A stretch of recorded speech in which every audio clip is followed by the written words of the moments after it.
Elimination Series in the Umbani Chronicles, and I am joined once again by Andrea Rose Washington. Hello. She is the author of Adalithia, Amentry, and Elendil. Elendo. Elendil and Amentry's Magic. My Yeah. bad.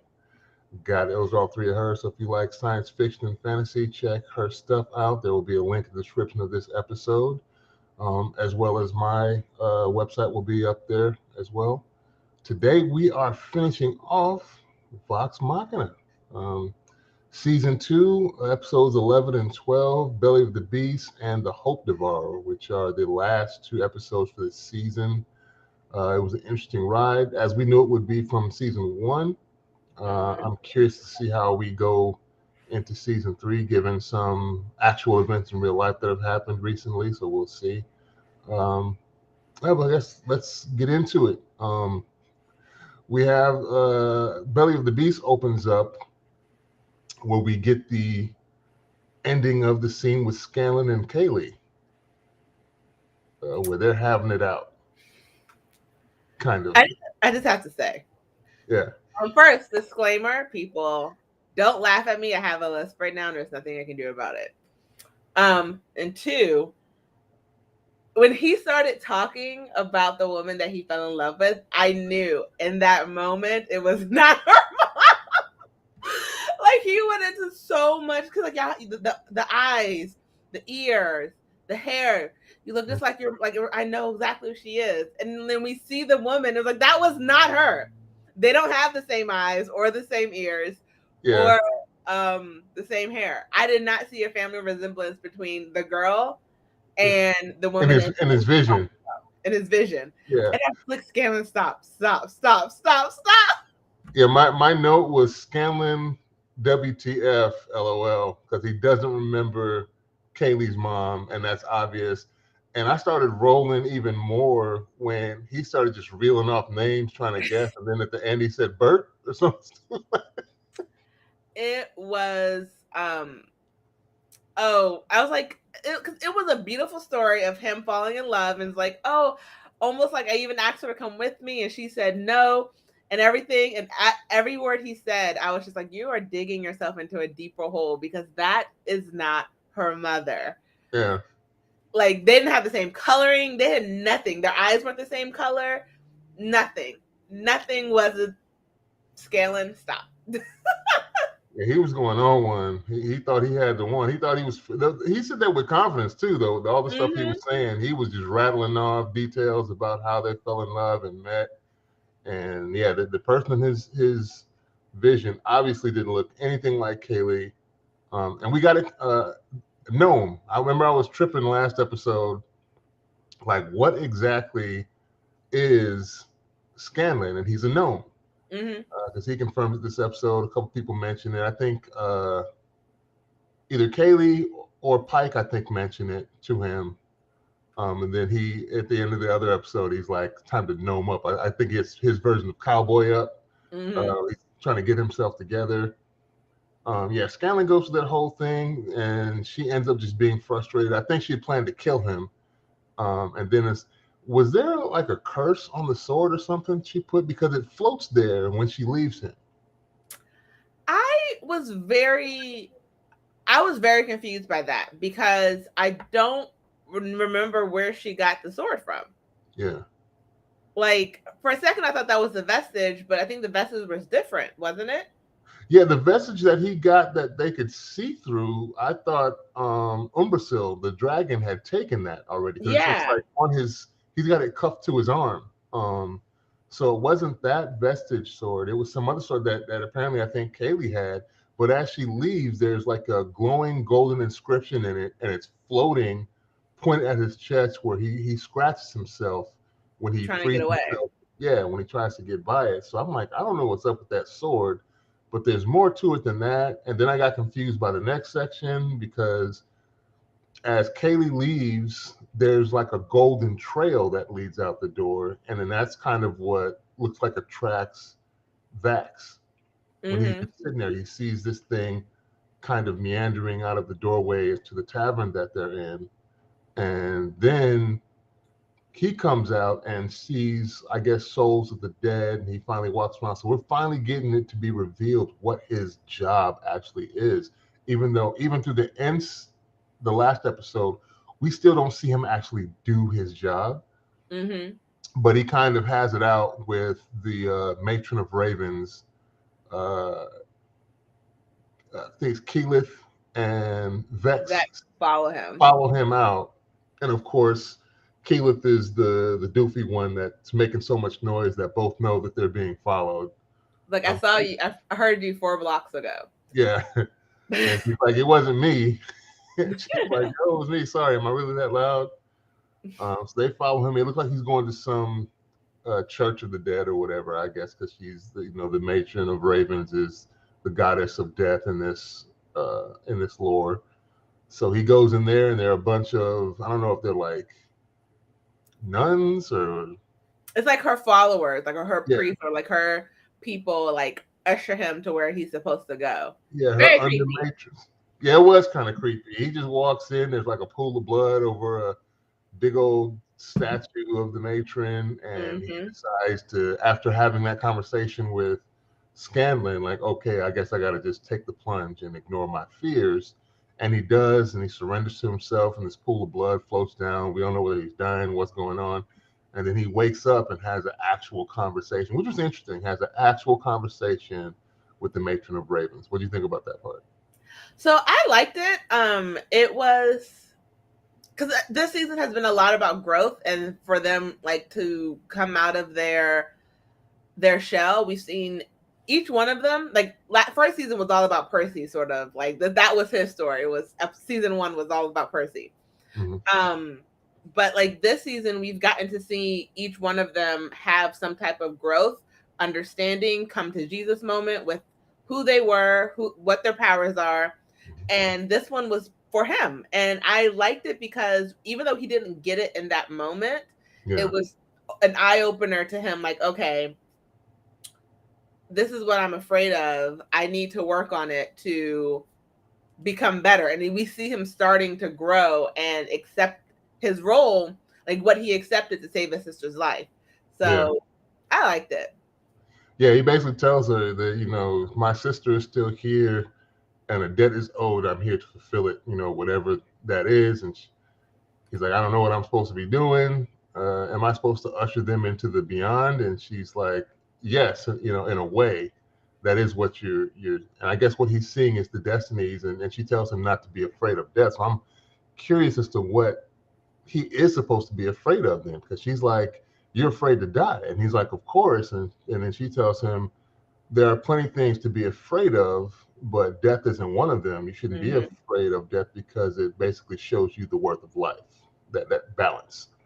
So yeah, he does kind of come up that with his newfound confidence in his direction and his path. And of course, they're freaking out because he's covered in blood. That was hilarious. She was like, He's "Oh, there like, you are! Oh my God, yeah, what is wrong?" yeah. He's like, oh no, nothing. I'll explain it on the way. And they're like, okay, whatever. Like they don't get it that he's covered in blood and he's just walking out like everything is cool. Like he's had an epiphany. No one else has had this epiphany with him. They don't know what's going on. And yeah, I like that part of it. It was kind of gave us some clarity because that was kind of an overhanging thing that was just over his head. It kind of still is because we still don't witness him ushering and he's seen a bunch of people die, over the previous episodes, but we don't see him take that step to be like, I'm going to be your guide into the hereafter. And we don't see him do that. I thought that was going to happen when we saw the rest of the herd and Kevdak, who Okay, had died. so I was not prepared for that scene. When he was walking out and following the little like gold thread, I definitely thought he was about to like run straight into the matron. Yeah. But to see the herd stand up, I was almost expecting to see the uncle again, or like have the uncle say something or taunt him. And then we see the dead king Yeah. clambering up him like, usher us, usher us. I was like, hold up, pause. I didn't sign up for zombies. What's going on? Yeah. Yeah. It was it was a shock. But yes, I was expecting him to start seeing him ferry souls as well. And he didn't immediately stop. But I think because even though he came to terms, he didn't fully accept it yet. not yet in that scene.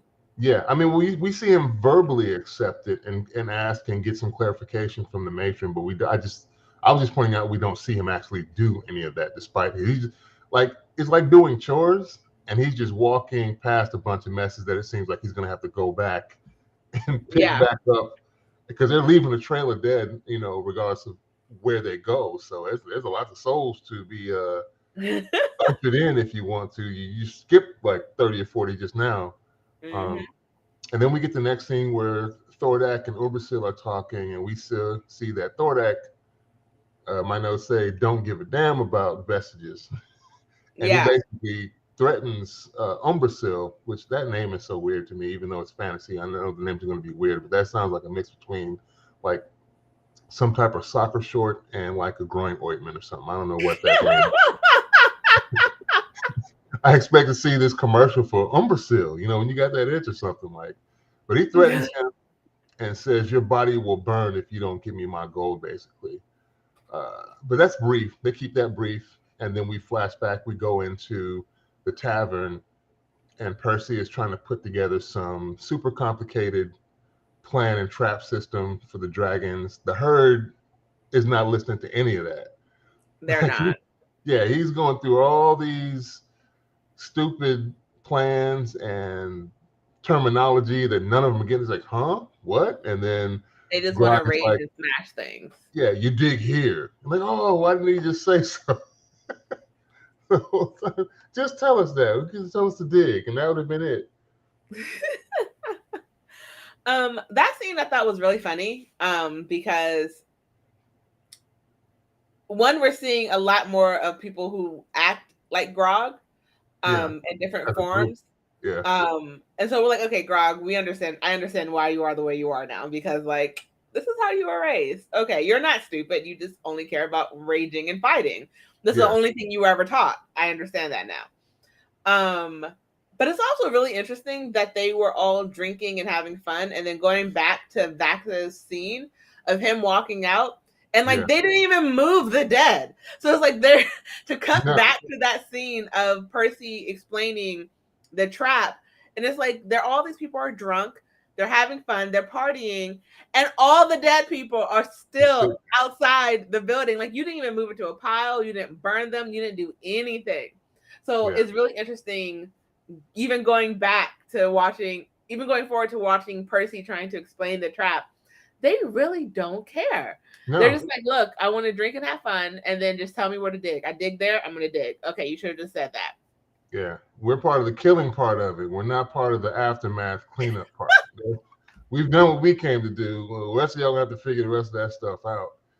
So yeah, Mm-hmm. we got that, and that I think something else happened again. I think when after the plan is conceived and we see Scanlan reaching back out to Kaylee, and there's another thing with like golden wisps and that sword when he tries to give it back to her, and she's like, I don't want anything from you. So I'm curious, is there going to be a payoff with this curse or blessing, whatever it is golden stuff on the sword. We see him use it when they get into the later fight. And yeah, the herd. Go ahead. Before we get too far, I want to talk about Scanlan talking to I want to say Tequila. Yeah. Um, what would happen if you had a puppy, like you didn't know Oh you my got a puppy, and then you didn't know, and then you tried to sleep with that puppy, and she's like, "Oh God, please let this be a metaphor," and it's just because you don't because know like with it's him. really interesting because she doesn't think at that moment, Yeah. child. She thinks, "Did you really try to sleep with a puppy? Like what's going Yeah. on?" Like Yeah. Scanlan, It's what are like you you would. doing? Yeah. Nobody would put it past Scanlan if he did try. So that's why she's like, please let this be a Be a metaphor. Because if metaphor. you're being serious right now, I don't know how to take it. Yeah. So yeah, that was funny I because love their little moments together. yeah, he's still trying to relate to his secret child that he had no idea existed. I don't understand why he didn't just come out and say that and So when he wanted to ask her for some priestly advice. I feel like part of it is as again as I've said, I think multiple episodes. they're treating him some type of a way differently than they did in season 1. And like it's been a lot of crap on Scanlan season time. And I feel like he probably didn't come out and say it directly because he didn't want another thing. Because one, everyone knew he was attracted to her and was trying to sleep with her. One. Yeah. And two, people would either laugh it off or not take it seriously, or just like, well, that's just like you. How many kids would you probably have out there? So I feel like it was almost a little bit of self-preservation because this season they definitely did not treat him with respect out of like nowhere. Yeah. Yeah. I still would have. I would have rather him just come out and say. I know they were doing it for comedic effect and shock value of discussing basically him messing with the puppy or her basically treating it that way because she's taking it as a straight question when you ask for priestly advice, and then he starts talking about him. I tried to sleep with this puppy I didn't know I had. It just came off as super weird, even though I know why they did it. Yeah, it was funny. So then they got this plan together. Finally, it seems kind of half baked. They're under the ground waiting on Umbrasyl to get there, leading him to this little paltry gathering of treasure as he walks in. But of course, the dragon sees it. They try and trap Umbrasyl. It doesn't work. And of course, like they're fighting the dragon. People are getting just melted with this acid he's spewing, and then they're using the vestiges they have to fight this dragon. And Scanlan's like, we have to get inside. And then Vax is like, no way, we can't get by all the acid. He's like, yeah, I'm not talking about that. We can get in the other way. And I'm like, oh, they're really overdoing it with this other way thing. And Scanlan.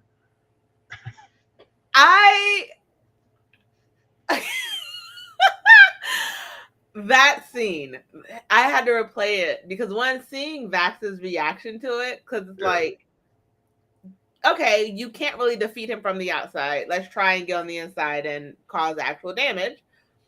So it is a smart idea, but it's like the execution of it, like you have to go in through the butt. Yeah, through the behind. But also that Vax didn't like negate it, didn't like throw it away. He was like, he picked Scanlan up on his back and like ran super speed, and then Scanlan did the hand. Yeah, turn into the hand with the fingers. I was like, oh, they're doing way too much with this. Oh my god. And everyone else was like, did they just what?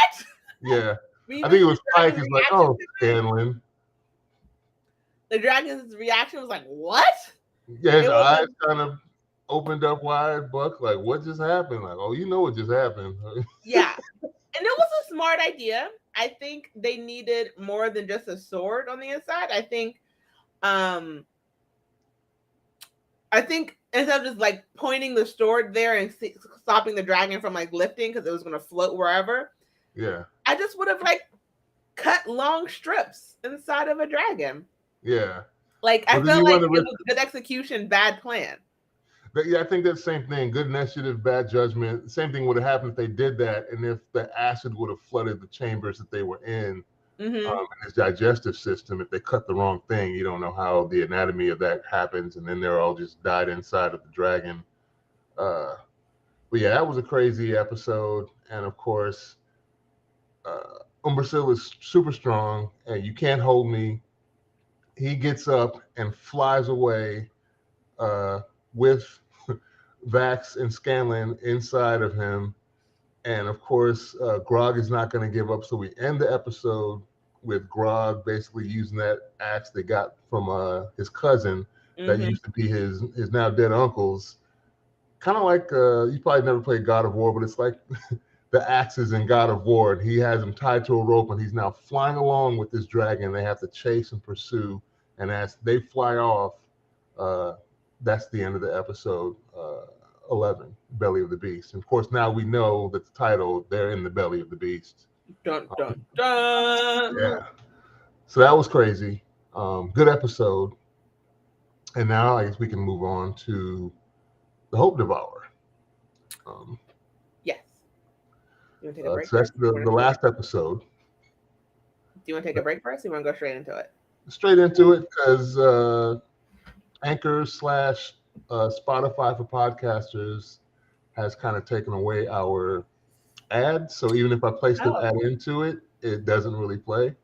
But if you'd like to help the channel, you can go to toughraps.com for you health-minded geeks and nerds out there who are still working out and get your buff on, or trying to get to level 9,000 or whatever it is you're doing. You can buy your workout stuff there: wrist wraps, knee braces, weight belts, t-shirts, all kinds of workout gear. And for a 10% discount, you can enter Jacked Rider, Jacked Rider, as the discount code. And you can get a discount and help the channel out because it's my own sponsor, and I'd greatly appreciate it. I guess that'll be our break for the. Did you like? Yeah, you're getting your flex on there. I like it.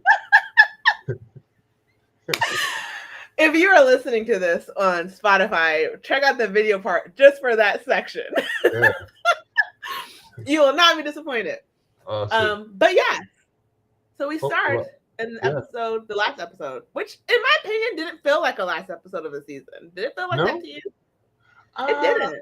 No, because it didn't because it wasn't any huge thing aside from the final battle that happened, but it was another. It seemed like they just gave us another jumping off point. Yeah, because we start the opener with apparently Scanlan is passed out inside the belly of the beast. Now he's full on asleep, and he's having this sweet grandfatherly dream where he's Grandpa Scanlan. Best dad ever. Thanks, Jocelyn. We've got Grandpa Scanlan in his dream reading these tales of Vox Machina to his two grandkids, where of course he's the main one that did everything and everybody might have helped a little the whole time, which is hilarious. And then finally the kids and different people in his dream starts turning around and telling him to wake up. I think the words are on the book at some point that he's opening up, says wake up. Then the kids turn around and their faces change a little bit, telling him to wake up, and we realize that he is indeed asleep, and he is still obviously in the predicament that we left off in the episode before. Him and Vax are in the belly of the beast, flying to this mountain fortress, I guess, the Dragon Lair. Go ahead. So I will have to say that when he wakes up, he tells that Vax, I was having the best dream. And I think that's like a turning point for him, because we all know Scanlan as a horny little guy. So in my opinion, his the best dream ever or whatever would be him doing some fun stuff with some other people. But for him to be a grandfather reading a story to his grandkids and be surrounded by his daughter, and he's calling that like the best dream ever, makes me see like, okay, this is starting to see his priorities are starting to shift just slightly. Yeah. So yeah, they're flying along, and they think they need an airship to follow. I think, was it Vex that says that, or someone else First, he was like, we need an airship. We need an airship, and then of course Keyleth transmogrifies into this giant bird, and they hop on her back while Vex hops on her broom, and now we have this aerial pursuit with Grog swinging in the wind as Umbrasyl leads them into his lair further and further. He's trying to shake, which I don't understand why he's trying to shake Grog off at this point when he has one of the vestiges he supposedly wants. I think it's because the axe is in his back. Literally, I think that's the only reason, because he can't reach him while he's on his back. Okay. If he was like under him, he would probably like reach and grab him, but I don't think he can reach. Yeah, he's got the pterodactyl arm syndrome. Little arms they can't reach. I can't reach. Yeah, so they're flying through the air, chasing Umbrasyl, and he's spitting acid at them as they pursue, and also trying to shake Grog off by knocking him through trees. And eventually, that was a crazy scene where finally Grog gets knocked off, or he thinks he knocks him off in that cliff. So that little big large rock where he banged him through, and Grog is actually already on his hide, and then he finally knocks him off there, and he can't fly, obviously. And you see And they Keith, can't reach him. yeah, he's too far. I'm not going to be able to catch him yet. So he's going to fall to the ground, and he breaks every damn thing. But he makes himself bigger. Yeah, makes himself bigger and stronger. I thought he was going to fly or something. Lightning was going to happen with the gauntlets, but it didn't. He creates this huge crater. Go ahead. Yeah, I feel like because he was bigger, the injuries were spread out further versus so like that was the only way he was able to survive. Because like if Keyleth didn't get to him not Keyleth, Pike, yes.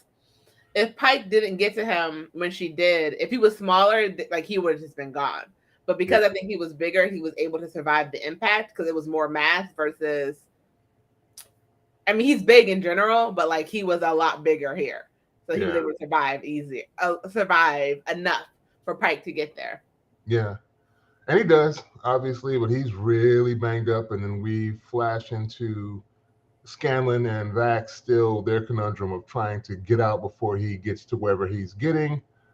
They try different things. They end up going out of the womb they created initially, and so I'm like, why didn't they just go out the way they came? But because acid was filling up the back behind them.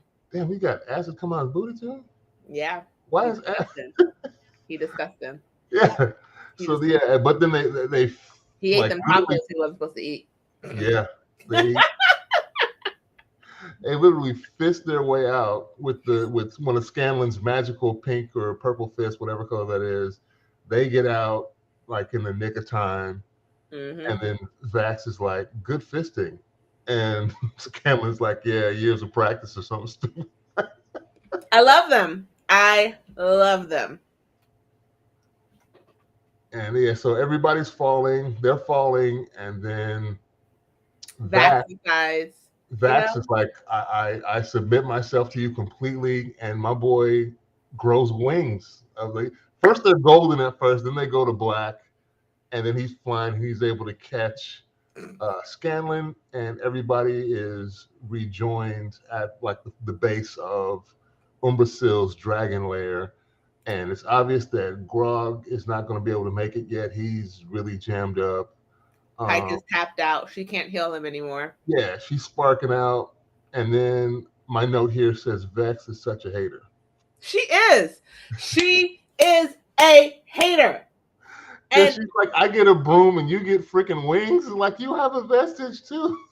But like, honestly, chick, he's like this because you died. And he gave his life for yours.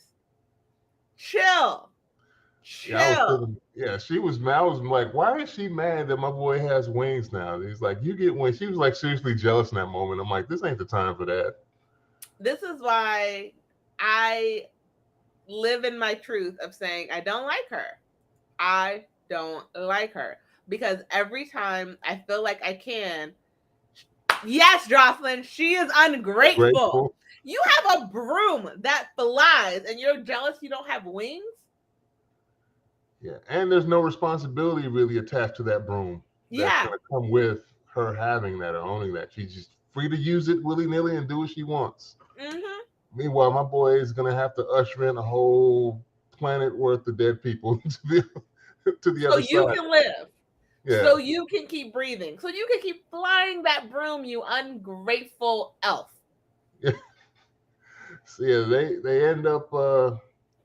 I think the plan is Scanlan gets mad because they're splitting the team up, and he's all about just cutting and running. Like let's just go, let's bounce. We can't win. We don't need to do this. And now they're getting into an internal conflict with the group because Vax has this newfound confidence in the path that he's on, basically, and everybody is not on that path right now. Obviously, he sounds like he's in a cult. Yeah, I don't know what you're thinking, but I'm thinking we can't win and we should just, cut and run. And you talking about it is what it is and it's destiny, and we can't run from our destiny, so we might as well just buck up. He's a born again mother. Matron the Raven. Yeah, I'm like, wow. He's a born again of the Matron Raven. Like, I don't know about you, but I know who I serve. Yeah, today is not the day the Matron's gonna let me die. Yeah, he said today is not the time for cowardice or something like that. Like, everybody was cracking on Scanlan here. They just kept saying it over and over again, like he's about to run. And he in his mind is having flashbacks of his conversation with Kaylee when she said that too. Like, Mm-hmm. all you're gonna do is run. Well, now you're not gonna get to run no more. Which we still don't understand what the hell's up with this sword. Is that sword is going to make him not run now? Because obviously he had. I don't know if that was the defining factor that made him turn back around and fight. I don't know either, but I do know. So I do like that he did tell Pike. Pike was the one who explained that the other girl was his daughter, and she said, "What?" And he's like, "I want to be like more for her, but it's really interesting how." Oh wait, no. He used Myth Carver. He didn't use the glowing sword. He used Myth Carver. I looked at the breakdown. The notes. Yeah. So I don't because he didn't have the glowing sword anymore. Remember, because it fell when he cut when Umber flew out. The sword came out and stayed where it was. It was supposed to like keep him pinned there. And when they flew after them, when Vex and Keelan, yeah, it's on the ground. It's on the ground out there. So he used Myth Carver inside the tomb. He didn't use the glowing sword. How did he use Myth Carver when that was strapped to the dragon's arm, though? I'm gonna have to go back and watch how. But because he's got a whole little scabbard thing like on his arm where that sword is in there. Maybe he used it after, like when in the final fight when they're all getting down and Umbrasyl is basically beating the brakes off of all of them. So yes. When the dragon is beating the brakes off of everyone and he's like gloating, he's like, I have all 3 vestiges. Scanlan sneaks in and takes Myth Carver from him. He's like, 2. You got 2, yeah. This one's mine.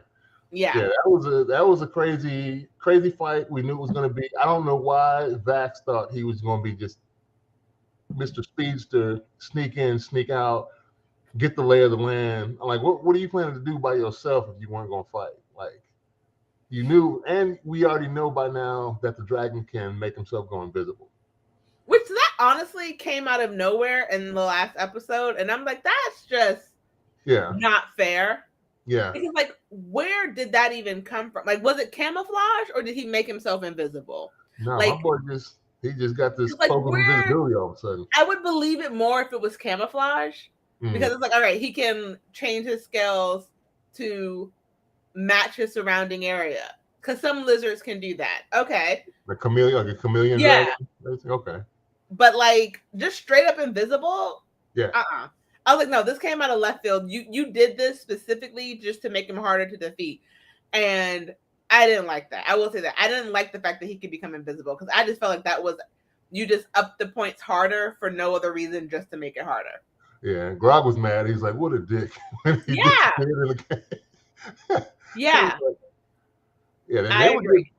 They were getting mollywopped. I don't understand why Keyleth didn't do her little giant fire spirit thing like the whole time. Like, why? Just that was your best. That should have been your go-to move. You're fighting the acid breathing dragon because you might be able to negate some of the power of the acid being thrown around. Maybe you could just burn it off midair before it gets to y'all. But she's doing all this other stuff, and it wasn't working. So that was kind of cool. When Scanlan's, he's giving himself a pep talk in the end, like not gonna give up. Finally, you just got to gnome up and do it. After it seems like everybody is about to die. Everybody's on their last leg. They keep trying to get up. Percy's getting knocked out every other second. Even though he's putting in shots every once in a while, but they're not very effective. Yeah. And like you said, Scanlan kind of sneaks up on him. I think it's why it works is because it's Scanlan. And it's like they underestimated him, so he didn't even bother looking for him. Yeah, grabs a sword, stabs my boy in the eye, and I don't know, this elemental all-seeing light just comes out and explodes half my boy's head, and that's the end of Umbrasyl. He falls down dead, and they're all recovering. And you see, I forget what the other character's name that was from Whitestone that betrayed them and the doctor, but she's still there watching. Yeah. hidden, and they don't know she's there though. Yeah, that's what I was kind of worried when she leaves. They're still there, like basically licking their wounds, but happy that they've won for now. And they're like, "What's that glow over there?" And we find out that Umbrasyl has a hoard of treasure that's so much that it's glowing off in the corner. I thought that was going to be because we kind of get these spectral communication things from Thordak. Yeah. I thought that was going to be him, like the little, spiritual phone call from the other dragon going, "Where's my treasure?" What up? Where's my where my money at? Yeah, but it's not. And they go over there and find the treasure. And of course, Scanlan claims the magical key. And Vex is hating once again. Like, why do you always hating? She's a hating ass elf. Why are you such a hater? He's like, I should get all the MF and magical keys. I killed the dragon. I mean, he did. He did. Yeah, like, he did. He delivered the killing blow. Y'all were all about to die. He saved y'all. Yeah. He's like, this. He saved all y'all. Umbrasyl said this cave is about to be y'all's tomb. And everybody was about to get it till he got cracked by Scanlan and that sword, and that was a wrap. So yeah, if he wants to take the magic key, let him take the magic key. She's already got the pocket dimension, which she never brought I guess he wouldn't have been an elf use, but she didn't bring the bear out. She didn't. But I'm so glad she did. I would have been sad if the bear died. Yeah. And so yeah, they win finally in the end, and they go back to Whitestone to meet up with Percy's sister, who's having another council meeting, I guess, to let them know that one of the dragons are dead. And they say, was it 2 or 3 more to go? I think there's 3 more to go. Yeah. And there's hope. There's hope, yeah. And we see that Keeper Yemen is one of the dragons in disguise, I guess. I didn't see. But like, here's the question. Here's a question I have about that. Yeah. Was it always Keeper Yemen, or did the dragon do something to her? Because like Keeper Yemen has a page. She's a person. Like, so I'm like, did she like make her unavailable for this meeting? Yeah, I don't know. No clue. Like, was this like just did she just live under the Whitestone horror for years as Keeper Yemen? Like, make it make sense. Yeah, it's a lot. They got some more, it's the end of the season, and we have more questions that need answering now. Like, was she always one of the dragons? Although I kind of figured that was going to come back into play later when we found out in season 1 that one blue dragon could go and morph into human form. So I was like, that's probably going to come back again. And we find out that she hates Thordak just as much as they do. Mm-hmm. And Keeper Yen is voiced by Gina Torres. Really? Yes. Yeah. So one of my favorite. That. Yeah. So yeah, we don't know what's gonna happen. She's like, yeah, I hate Thordak more than you could ever, and he's not taking the treasure for what you think it is. And then the episode ends. We go back to wherever Thordak is in his cave, and the other dragon lets him know he's on the city. He's in the original city. Okay. Yeah. That Umbrasyl was felled by the people who have the vestiges. Mm-hmm. And then he's like, it doesn't matter. And then they pan down. He's laughing. I'm sad, though. Like, what are we going to do with season 3 with no Lance Riddick to voice Thordak? I'm very sad about that. I'm so sad about that. I mean, hopefully, like, fingers crossed, they recorded a lot so they can yes, Jocelyn, you're right. We just cry. Maybe like he doesn't have a bigger role yet, and so they can like reuse some of his old audio. Yeah. Maybe they already recorded it. Hopefully. Yeah. Because I feel like now, because season 1 was almost like a setup fake. Like, for season 1, they get rid of the dragon in like the first 2 episodes, and then it's all about Whitestone. Yeah. And so you're thinking, okay, each season is going to be about like a different big bad they're going to fight throughout the entire season or something like that, or maybe a couple big bads. And then the end of season 1, you're like, oh no, it's the dragons, they're coming back. And then they almost make it seem like in the beginning of season 2, it almost made it seem like, okay, they're gonna get rid of the dragons this season. No, they got rid of one, and so each season is going to be a different dragon they're getting rid of. I'm guessing because the next one's probably going to be the ice dragon that they're going to try. The one who came and told Thordak that the other dragon was dead. Yeah. So I feel like season 3 is going to be all about that dragon. So we probably won't need Thordak's voice so much. Maybe, and now we see we got a bunch of these. Apparently, he's going to hatch an army of baby dragons. That's about it, because they pan down, and all these eggs are sitting there in this basking light of the treasure. So I don't know if the treasure gives them heat or something that's hatching these eggs, but we see that, and maybe it's like they keep it at the constant temperature they need. You know, it's the only thing that gets the fire hot enough to the temperature they need, or whatever. Yeah. So apparently everybody's about to inherit this realm. These baby dragons are about to take over the entire realm, and that's how they close it out. So what do you rate this season out of 10?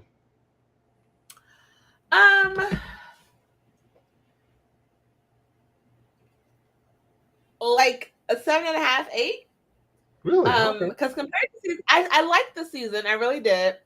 But like I said, I didn't like how they sort of like turned on my man Scanlan out of nowhere. Because like literally season 1 and season 2, 10 minutes maybe went by between season 1 and season 2 in their real world. And it was like their entire way they treated him switched. And I didn't like how they were just like making him the butt of jokes. Again, I don't like Vex. And I saw a lot more of her than I should have. I'll keep it as an 8. An 8. It was a good. I would rewatch this season again. Like I would rewatch it. It would be like a comfort show. I'm like, okay, let's watch it. Enjoy it. People died. But it wasn't perfect. Not for me yet. It wasn't perfect. No, I'm in agreement with you. I'd have it at about an 8. I enjoy what they give us. I enjoy the presentation. The storyline is cool. The characters are funny and enjoyable without that funniness distracting from the rest of the story, if that makes sense. And it wasn't forced either. Yeah. When it's too much, when you see they're trying to be funny over and over and over again, then it was like, all right, we get it. It's jokey. But this was very enjoyable. I'm curious to see where it's going, especially in light of, like I said, the real world things that have happened and how that may change the trajectory of the show and the big bads that we get. So hopefully they find a good way to respectfully finish and get through this next season, and we move on. So I can't wait to see what happens. And I think we said they are contracted at least for the next season or 2, right? I believe season 3 and 4. Okay. Well, yeah, great. I guess we'll see how that plays out whenever they release season 3 to us. Thank you once again for chopping it up about this. Thank you, Jocelyn, for chiming in where you are at Schmocon or whatever it is in New York. No. Sure. It has an S. And S are my hard words right now. Stromberg or Schomburg? Stromberg, yeah. Yeah. S's are hard right now. Go get them, have fun, make some money, make some connects, and we hope to see you safely back whenever you return. Don't forget to check out the link in the description of, she's like, it's at Schimberg. What does that say? Schimberg Center. I feel like Stromberg. Yeah, I'm like, I don't think it's Stromberg. Yeah, Stromberg. Say hi to TJ Sterling if you see him. And Cerise. Yeah, and Cerise too. Appreciate you. You all that listened to us and chimed in as well, caught us on the live. We appreciate it. Don't forget to check out the description of the podcast and see the links to my other website as well as the link tree for Andrea Rose Washington. And don't forget to check out Trekkie and Beyond. A Star Trek podcast. We're going into lower decks. There you go. Thank you all. We will talk to you all next week. Bye. Peace.